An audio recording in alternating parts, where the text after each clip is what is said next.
A alimentação na demência já é um outro capítulo. Por quê? Porque as síndromes demenciais, eu vou tentar focar especialmente na demência de Alzheimer, ela é uma doença de longa trajetória, mas é uma doença inflamatória. Não é? Essas placas neurofibrilares, a proteína tal,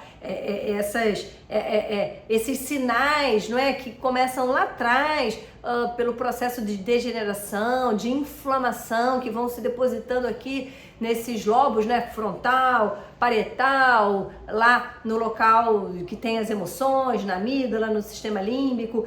Então, diante de um processo catabólico, quando a gente tem a abertura, não é, dos sintomas, né? Uma coisa é a doença de Alzheimer biológico, né? A gente enxerga lá na matéria, né? Lá no cérebro. Outra coisa é a manifestação clínica dessa biologia, né? Da presença desses emaranhados neurofibrilares, dessa proteína tal, tendo repercussão clínica. Então, a gente chama de doença de Alzheimer clinicamente manifestada, né? O fenótipo. E aí, o que a gente vê que a gente tem diferentes momentos ao longo dessa trajetória em relação à nutrição.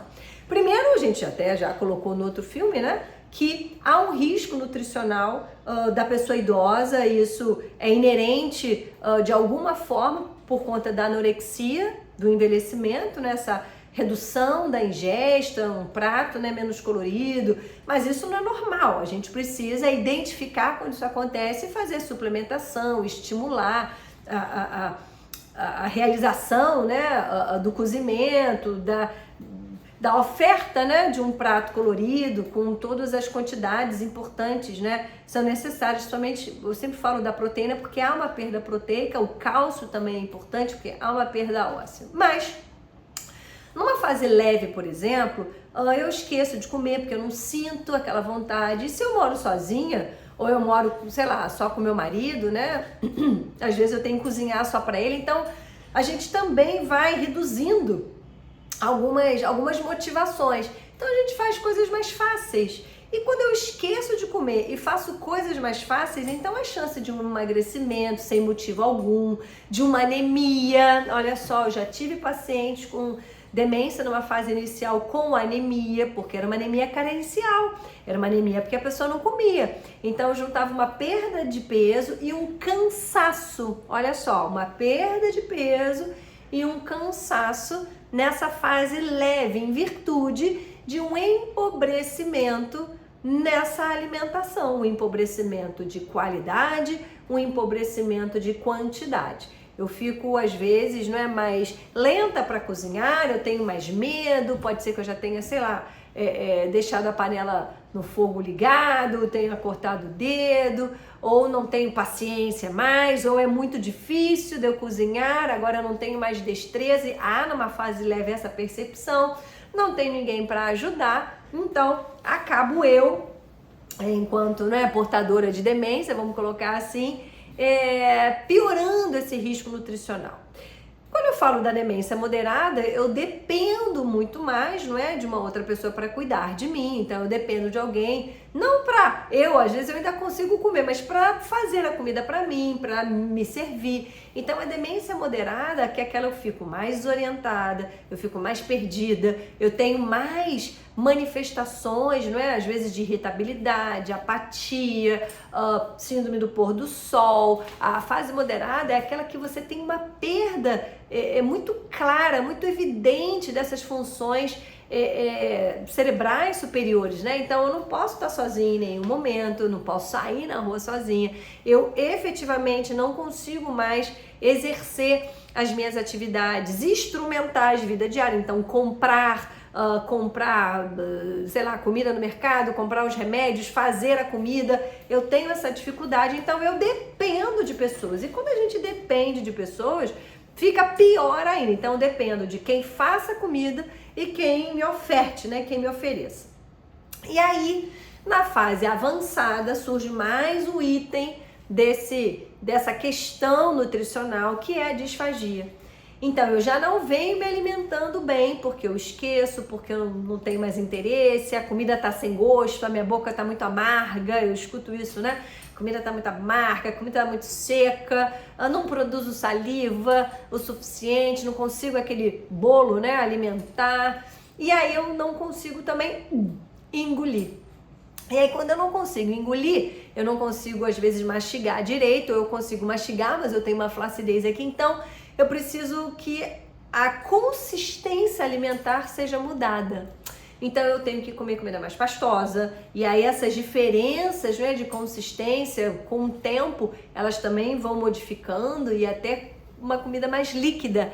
E aí piora, né? Eu não mastigo, então eu vou atrofiando essa musculatura, eu não vou conseguir absorver, não é absorver, eu não vou conseguir mastigar e engolir a alimentação na sua forma mais natural, que é importante.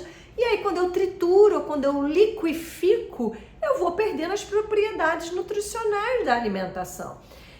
Quando eu falo ainda de alimentação artificial, né, quando a gente fala de pacientes portadores de gastrostomia, né, aquele tubo no nariz acaba indo aqui para barriga, apesar que não tem mais indicação alguma na demência por Alzheimer, por exemplo. A gente sabe que uma das características da demência na sua fase avançada é a falta de deglutição, e isso é um tema importante para a família, achando que mamãe não vai morrer de fome, achando que a gastrostomia é muito importante para garantir o aporte nutricional, e a gente sabe que não.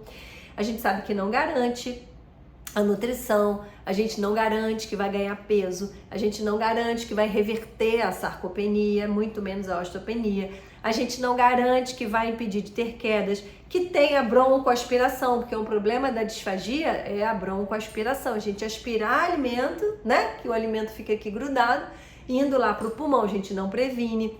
Se eu tenho, por exemplo, pacientes com lesões, não é, de pele muito avançadas, né, lesão por pressão estágio 3, principalmente estágio 4 com exposição óssea, vamos nutrir, vamos colocar uma sonda para fechar a lesão mais rápido. A gente sabe que não vai fechar a lesão.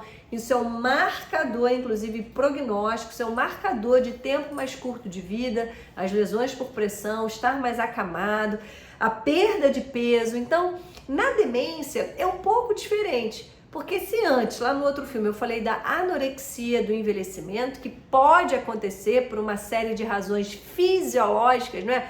Não tô com fome, mudei um pouco o meu paladar, o meu prato tá mais monótono, né? Mais preto e branco, né? Não tá colorido, eu fico saciada mais rápido, eu como mais devagar, então eu preciso fracionar, eu tô mais parada, então eu gasto menos energia. Na demência isso acaba piorando, porque além das características do envelhecimento normal, eu tenho as características da demência, uma doença catabólica, uma doença inflamatória, uma doença que no final leva à disfagia.